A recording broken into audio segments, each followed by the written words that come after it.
Bonjour et bienvenue aujourd'hui dans cette nouvelle séance. Nous arrivons page 102 dans un chapitre un petit peu particulier où Seth aborde vraiment un nouveau thème. Il nous explique la manière dont nous créons la réalité physique. Voilà, donc ça, je vous cache pas que j'aimerais beaucoup, je l'ai déjà dit plusieurs fois, mais déjà prendre le temps, moi de mon côté, de lister tous les éléments que Seth indique par rapport à la physique. Là, dans les prochaines pages, il va aller un peu plus loin dans ses propositions, et en tout cas la manière dont il explique le monde.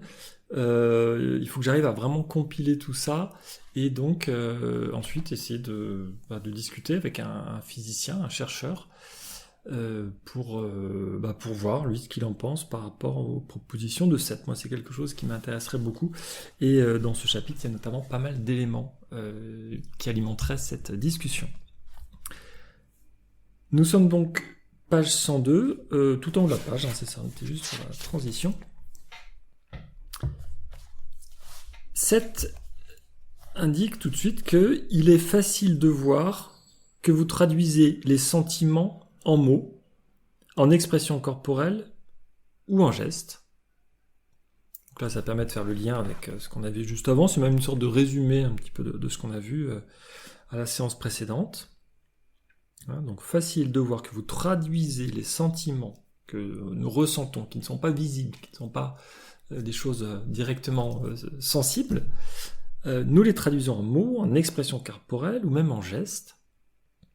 Mais il est plus difficile de comprendre que vous formez votre corps physique avec aussi peu d'efforts et aussi peu de conscience de vous-même, que vous traduisez les sentiments en symboles qui deviennent des mots. Donc c'est pas quelque chose de nouveau, hein, il le dit depuis à peu près le début du livre. Il y avait déjà un chapitre où il en parlait, mais là voilà, il explique ça clairement. Nous formons notre corps, et donc y compris toute la réalité physique. Hein, j'avais expliqué la dernière séance là, avec cette image, une sorte de boule dans laquelle on serait. Là, c'est vraiment mon image à moi, hein, très personnelle. Qui servirait d'interface avec le monde, et c'est dans cette boule-là finalement qu'on crée tout ce qui constitue notre environnement, et donc notre corps physique bien sûr, parce que c'est l'environnement le plus proche. Après cette phrase voilà, qui laisse un petit peu résonner, il y a une longue pause, et il reprend, donc c'est un nouveau paragraphe même. Vous avez déjà entendu dire, j'en suis sûr, que l'environnement d'un individu exprime sa personnalité. Bon, effectivement, alors c'est pas l'expression telle quelle, moi je la connais pas, mais en tout cas, oui, c'est une manière de présenter les choses, de dire que même la façon dont les gens s'habillent, ça traduit beaucoup de leur caractère.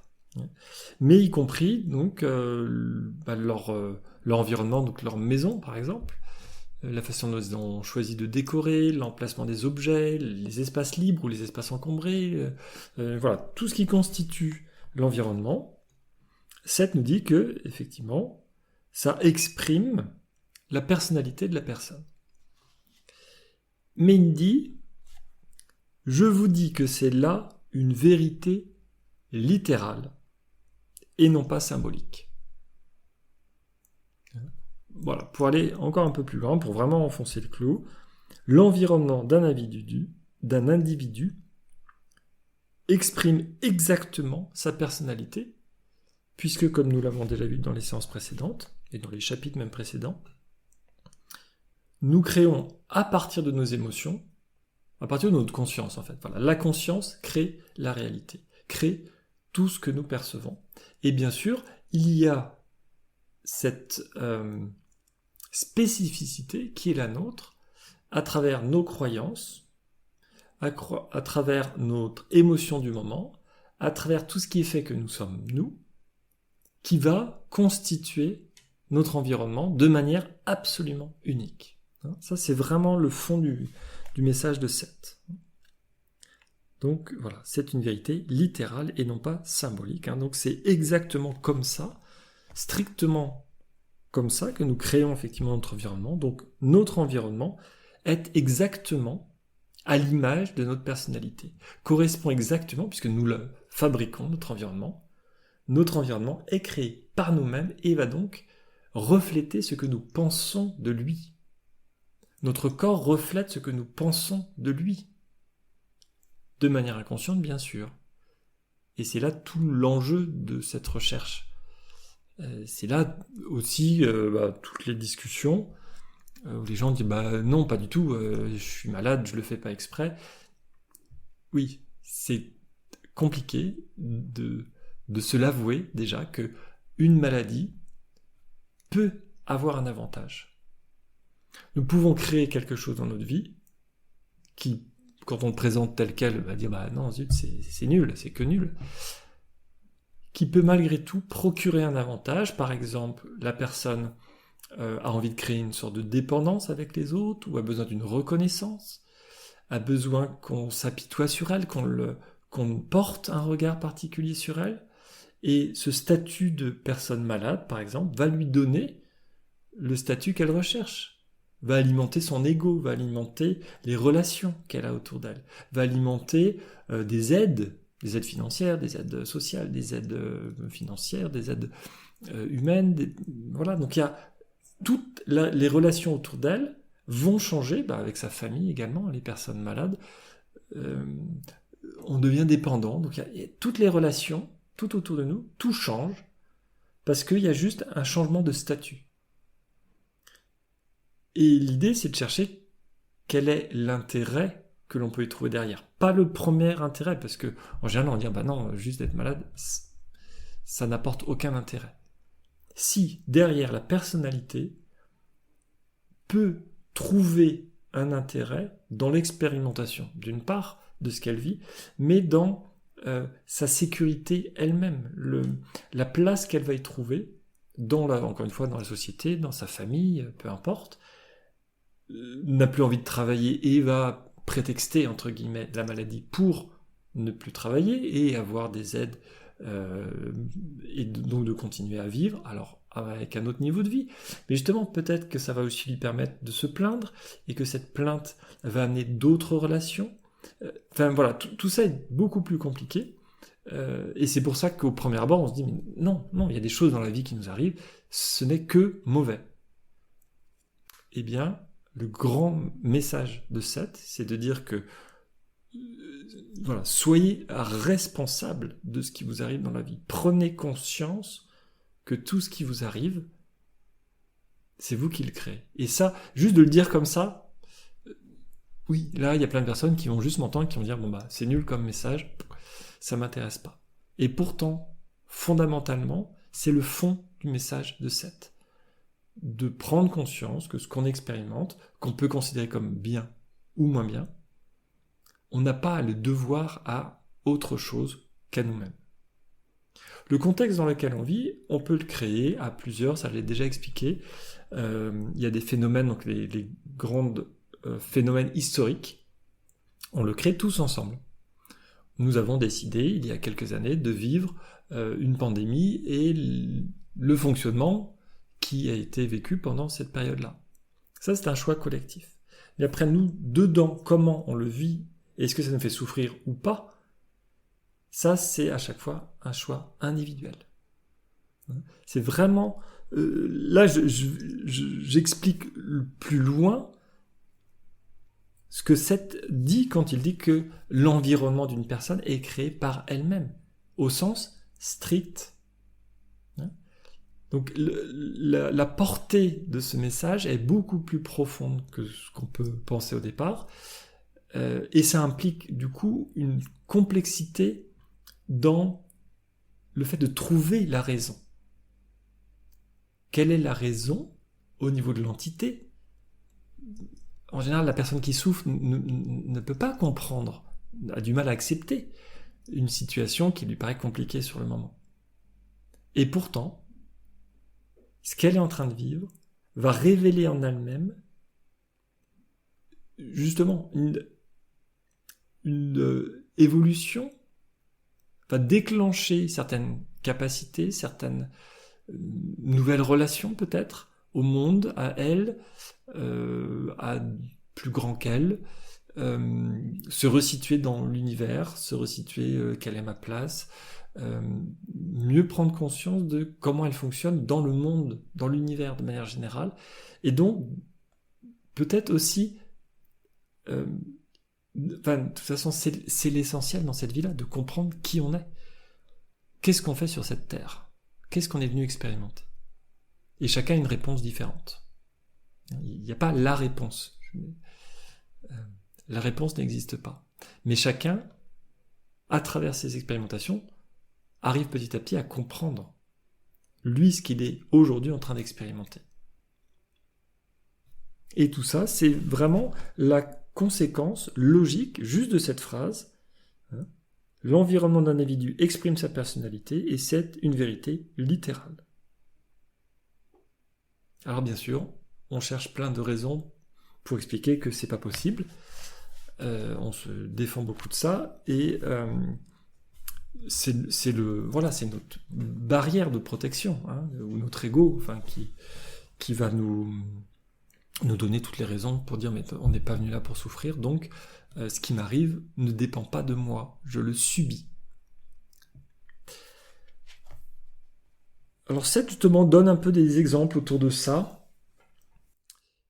Il continue en disant « Les lettres sur la page n'ont que la réalité de l'encre et du papier. » Puisque là, c'est le livre qui est fait pour être lu. Effectivement, vous avez une interface par mois avec ce livre, mais là, il l'exprime pour des gens qui seraient en train de lire le livre, ce que, à nous, je vous conseille vivement. Et imaginez, vous êtes en train de lire le livre et vous lisez que les lettres sur la page n'ont que la réalité de l'encre et du papier. Il poursuit en disant « L'information qu'elles transmettent est invisible. » Il avait expliqué ça, donc j'en avais déjà parlé, je ne vais pas revenir dessus en détail. Si ça vous intéresse, écoutez les séances précédentes.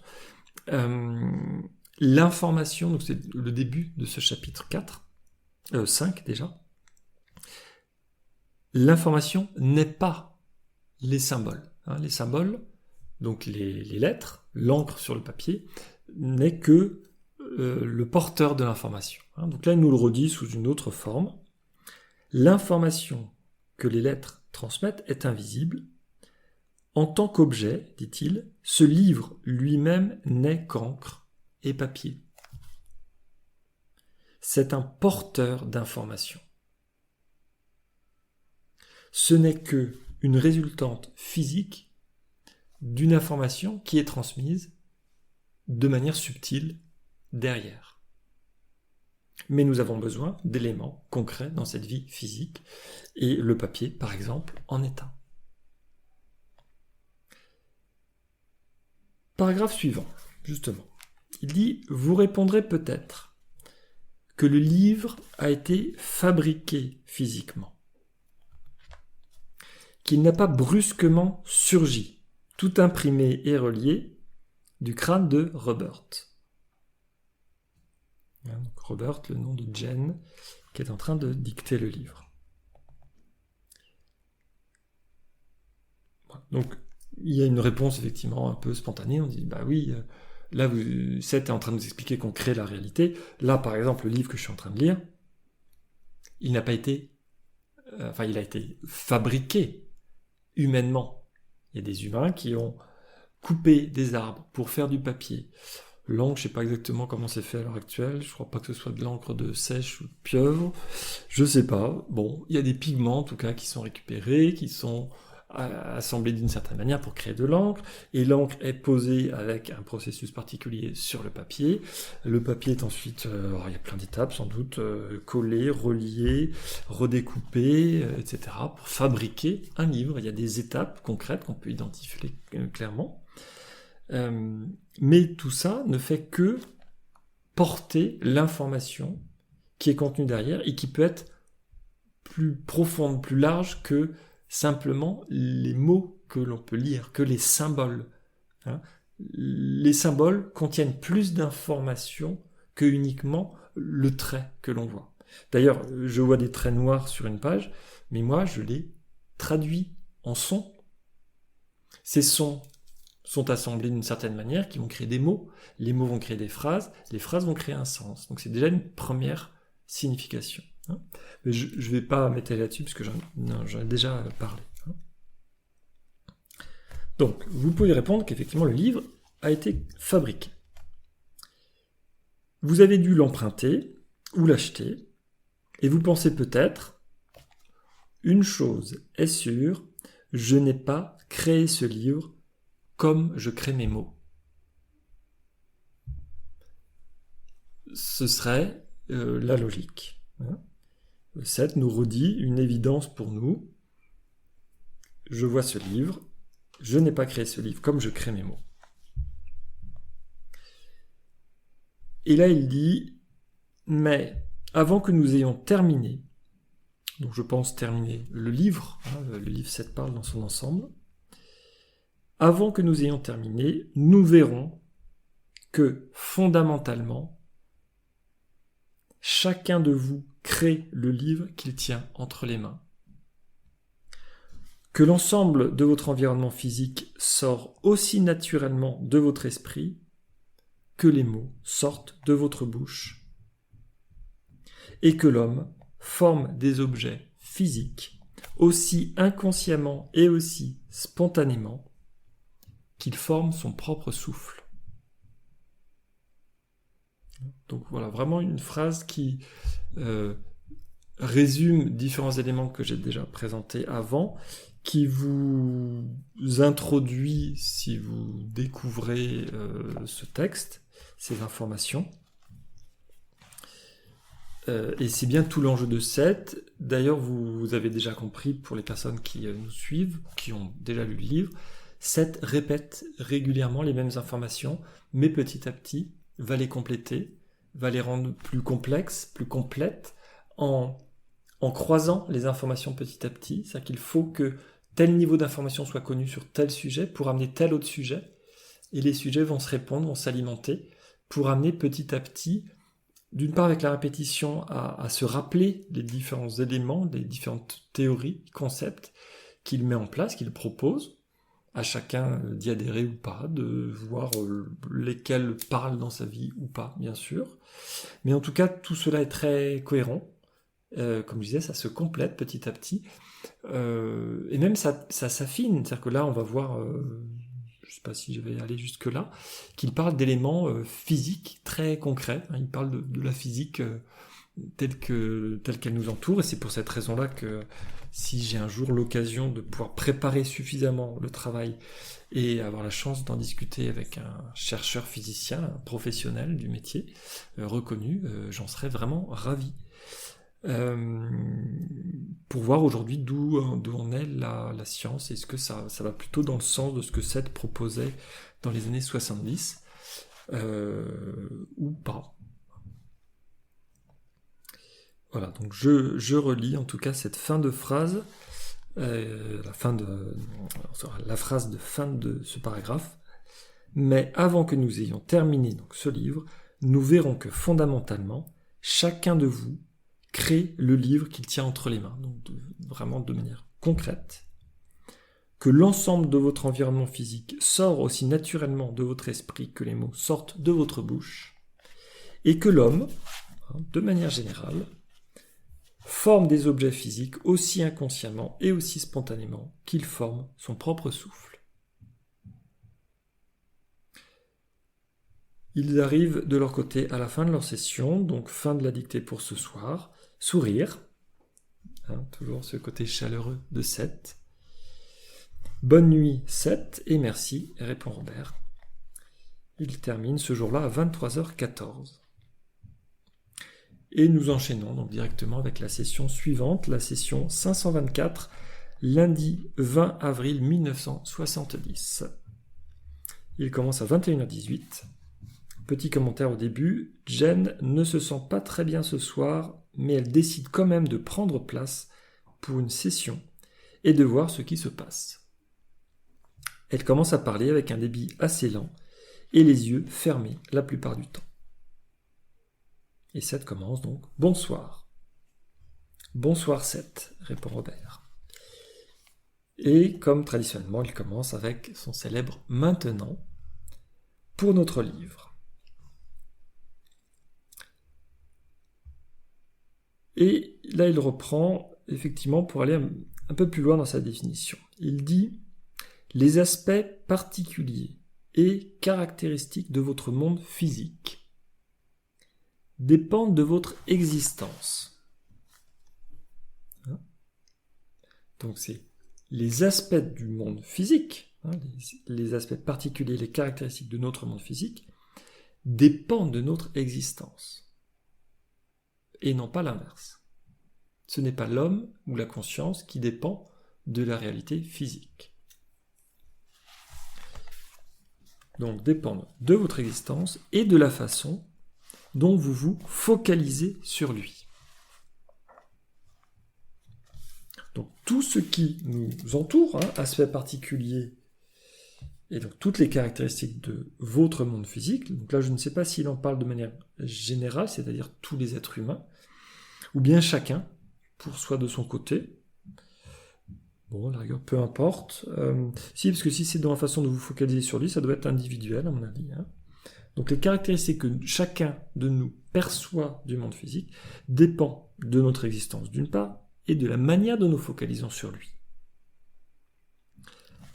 Par exemple, l'univers physique ne contient pas d'objets physiques d'une certaine densité, largeur et profondeur pour ceux qui n'y ont pas leur existence. Alors, une phrase un petit peu particulière. L'univers physique, dit-il, c'est-à-dire l'espace que nous voyons autour de nous, notre environnement physique. L'univers physique ne contient pas d'objets physiques d'une certaine densité, largeur, profondeur, donc n'a pas de dimension, de poids particulière, pour ceux qui n'y ont pas leur existence. Ce qui veut dire, si on inverse la phrase, que les objets physiques ne sont présents que pour des personnes qui sont dans l'univers physique et qui fonctionnent dans cet univers physique. Mais Seth a déjà expliqué qu'il y a différentes réalités qui se superposent, entre guillemets, puisque le temps et l'espace ne sont qu'une construction, et c'est là où notre conscience a du mal à suivre cette proposition, puisque nous sommes très attachés, bien sûr, au temps et à l'espace, puisque nous vivons dedans, et ce sont nos normes pour comprendre le monde qui nous entoure, la réalité qui nous entoure. C'est le camouflage que nous avons choisi pour représenter et comprendre la réalité qui nous entoure. Eh bien, il y a différents univers qui se superposent autour de nous, tout autour de nous, mais que nous ne percevons pas, car nous ne sommes pas dans la même, je vais dire le terme d'énergie, ou de fréquence, ou de réalité, des réalités qui se superposent. Donc là aussi, ça peut faire partie des questions à poser à des physiciens. Alors je ne sais pas si c'est la physique quantique, ou la physique générale, relativiste plutôt, je ne sais plus, mais en tout cas il me semble que cette notion d'univers parallèle qui coexisterait au même endroit, moi j'en ai déjà entendu parler, donc bon, je ne vais pas m'étendre là ce soir parce que je n'ai pas du tout recherché, mais j'ai déjà entendu plusieurs fois de la bouche de physiciens, de personnes vraiment des chercheurs. Donc ça sort de nos concepts habituels, dans notre vie de tous les jours ça n'a pas forcément beaucoup de sens, mais il me semble, peut-être même pour étayer certaines théories, il est obligatoire d'introduire le fait qu'il y ait des univers parallèles, donc qui se sont superposés, des univers où il se passe différentes choses en même temps, mais que nous ne percevons pas, alors que tout est présent au même endroit. Donc là, voilà, ça défie un petit peu notre imagination, mais en tout cas, 7 va dans ce sens-là. Donc je vous redis, voilà, dès que j'ai le temps, ça me demandera en fait de parcourir un peu tous les livres, d'aller chercher tous les points que 7 expose, pour aller chercher ce genre de questions-là, et après de le formuler le plus clairement possible, et d'en discuter avec un physicien, sous réserve que j'arrive à comprendre ses réponses, parce que des fois c'est assez complexe, et qu'on arrive ensemble à déjà vérifier qu'on est bien d'accord, qu'on parle bien à peu près de la même chose, et essayer de le rendre compréhensible, alors que ce sont des éléments... vous voyez, quand je dis que voilà, le temps et l'espace n'existent pas tels que nous les comprenons, en tout cas, et donc je recite Philippe Guillemant, qui est un physicien, un chercheur au CNRS. Je l'ai déjà entendu dans plusieurs vidéos vraiment en parler. Enfin voilà, pour lui, c'est une base de travail évidente. Enfin, j'espère en tout cas que je ne déforme pas ce que j'ai compris de ces vidéos. Bon, donc, l'univers physique ne contient des objets physiques que pour les personnes qui y vivent, et les autres ne voient pas les mêmes choses, en tout cas. Seth va aller un peu plus loin dans son explication, et là c'est vraiment un paragraphe que j'ai dû lire plusieurs fois. Il dit « Des consciences d'un type tout à fait différent coexistent avec votre monde, dans le même espace », et il a demandé à Robert de mettre espace entre guillemets.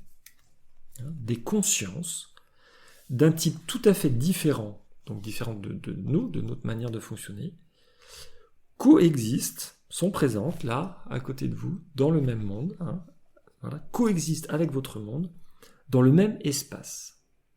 Donc voilà, a priori, là, il y a un espace où à d'autres, voilà, c'est ça, je ne sais pas comment l'exprimer, d'autres fréquences, d'autres énergies, d'autres densités de matière, un autre état, en tout cas, il se passe quelque chose que je ne perçois pas, car je suis juste orienté sur certains éléments de cette réalité. Je redis par exemple, voilà, pour donner quelques exemples très très concrets, un sifflet ultrason, nous ne l'entendons pas, mais le son lui-même existe, puisque par exemple les chiens y répondent très bien. Donc c'est pas parce que je ne perçois pas quelque chose que ça n'existe pas. Et c'est là tout l'enjeu justement de ce que Seth nous propose, de sortir de nos schémas habituels et de s'ouvrir au moins à la possibilité d'autres choses que nous ne percevons pas par nos sens, car nos sens sont limités. L'exemple que je viens de citer avec l'audition, c'est la même chose au niveau de la vue. Vous savez que les abeilles ou les papillons, enfin la plupart des insectes, captent par exemple, alors je ne sais plus si c'est les ultraviolets ou les infrarouges, je crois que c'est les ultraviolets. Donc voilà, l'homme a défini des limites de couleur. Infrarouge en dessous, ultra, oui, en dessous, infra, en dessous du rouge, de la fréquence du rouge, on ne perçoit plus les couleurs, mais il y en a d'autres. Et ultraviolet, au-dessus de la fréquence des violets, on ne perçoit plus. Mais il y a aussi d'autres couleurs. Pareil au niveau donc les sons, j'en ai parlé, les couleurs, j'en ai parlé. Les goûts, il y a certainement des goûts que nous n'avons pas les capteurs sensitifs pour faire la différence entre certains goûts, alors que certainement d'autres animaux, des insectes ou je ne sais pas quoi, auraient les phéromones, par exemple. Voilà, les insectes captent ce qu'on peut considérer que les phéromones. Voilà, est-ce que c'est de l'odeur ou du goût? Bon, c'est peut-être plutôt de l'odeur, on va dire. Donc pareil, en tout cas nous, notre nez, on va capter une certaine densité peut-être, intensité de particules, et puis certaines particules, si on n'a pas les bons capteurs, on ne capte pas. Et puis voilà, donc les insectes sont très sensibles à des choses hyper diluées, des phéromones, des choses comme ça, qui sont émises en quantité minimale, et tac, qui vont réussir à le capter. On sait aussi que les requins captent, alors je sais plus, une goutte de sang dans des centaines, des milliers de litres d'eau. Ils sont capables d'identifier qu'il y a une goutte de sang. C'est comme ça qu'ils trouvent leur proie et qu'ils se nourrissent. Donc tout ça, c'est des choses, voilà, nous, on n'est pas capable, mais ça existe pourtant. L'information existe. Donc c'est vraiment ça à garder en tête. Donc, il existe des consciences, en tout cas, qui coexistent avec nous dans le même espace, qui sont présentes et qui font leur vie de leur côté. Et Seth nous dit que pourtant, ces consciences-là, elles ne perçoivent pas vos objets physiques. Elles sont effectivement dans leur propre état, encore une fois, énergétique, vibratoire, je ne sais pas exactement comment le décrire. Elles sont dans un autre état, donc on va dire peut-être un univers parallèle, au même endroit, mais avec des constituants différents. Et c'est là où ça nous paraît complètement extravagant. Elles ne perçoivent pas vos objets physiques, car leur réalité est composée d'une structure de camouflage différente. Voilà, donc la manière dont Seth l'explique, cette notion de structure de camouflage, il en a parlé plusieurs fois, c'est donc ce que nous allons appliquer sur la réalité au sens large pour que nous puissions avoir une interface avec le monde physique. C'est donc notre manière unique de percevoir la réalité. Nous appliquons un camouflage physique, et c'est pour ça qu'on crée des objets, etc. autour de nous. Et aussi, encore peut-être je me répète, mais ça me semble toujours important de se rappeler ça. La table là, sur laquelle je pose le livre me semble complètement concret, alors que si on regarde de près, c'est, je ne sais plus le nombre de virgules, mais ça doit être au moins 99,9% de vide, si ce n'est plus, puisque c'est constitué d'atomes, et que les atomes, c'est essentiellement du vide. Je ne sais plus, pour vous donner un ordre d'idée, c'est pareil, j'espère que je ne dis pas trop de bêtises, je ne sais plus si c'est le noyau, c'est la taille d'un ballon de foot ou d'une orange posée au milieu d'un terrain de foot. C'est peut-être une orange. Et l'électron tournerait autour du terrain de foot, pour vous donner à peu près la proportion. Donc il est encore beaucoup plus petit, l'électron. Donc en 3 dimensions, bien sûr, dans tous les sens, mais ça vous donne à peu près les distances. Donc même si c'est la taille d'un ballon de foot, vous voyez, c'est quand même très très vide. Donc ça, c'est l'élément, ce qu'on appelait avant l'élément le plus petit qu'on identifiait. Maintenant, on a identifié d'autres éléments, les particules à l'intérieur du noyau, mais en tout cas, c'est ce qui constitue la matière autour de nous, ces atomes. Tous les atomes ont à peu près cette même proportion de vide. Et donc, je pose un livre qui est constitué de vide à 99,9% sur une table qui elle-même est constituée à 99,9% de vide. Donc si on densifiait toute la matière dans un petit coin, j'aurais un livre microscopique qui tiendrait sur une table microscopique, mais là ce serait vraiment de la matière. Donc voilà, c'est juste pour se replonger quand même dans cette conscience-là que on croit que tout ce qui est autour de nous, c'est du dur, du solide, alors que c'est 0, je sais plus combien, au moins 0,1%, peut-être moins, de vraie matière. Donc, les autres consciences qui sont dans d'autres réalités ne perçoivent pas nos objets physiques. Présentés comme je viens de le faire, à la rigueur, ça commence à prendre du sens. Et donc, revenez là-dessus si vous ne l'avez pas encore noté, ce mot de structure de camouflage. C'est vraiment important. Ça va s'en servir à plusieurs reprises pour expliquer vraiment cette interface que nous avons. Et donc, il conclut ce paragraphe en disant « Vous ne les percevez pas ».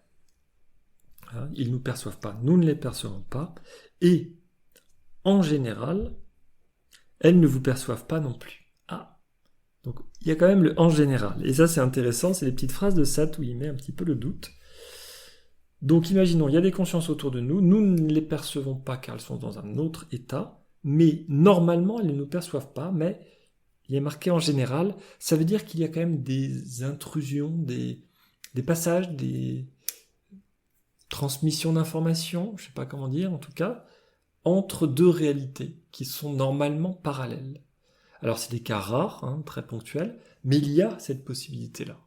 Juste cette petite phrase de Seth quand il dit « vous ne les percevez pas » et « en général, elles ne vous perçoivent pas non plus », ça introduit cette petite possibilité et qui va expliquer beaucoup de choses par la suite. Et il conclut ce paragraphe en disant « Il s'agit là d'une remarque générale, cependant, car vos réalités coïncident en plusieurs points. » Et là, ce n'est pas des points comme des listes, hein. Il y a plusieurs points que je vais citer sur lesquels ça coexiste. C'est vraiment des points concrets, physiques, dans l'espace. Il y a des points qui vont être à l'interface entre plusieurs réalités. Et c'est ce que Seth va nous expliquer dans le paragraphe qui suit. Je vais juste faire une petite pause pour couper la séance avant de reprendre justement le paragraphe suivant. Merci en tout cas pour votre attention. À tout de suite.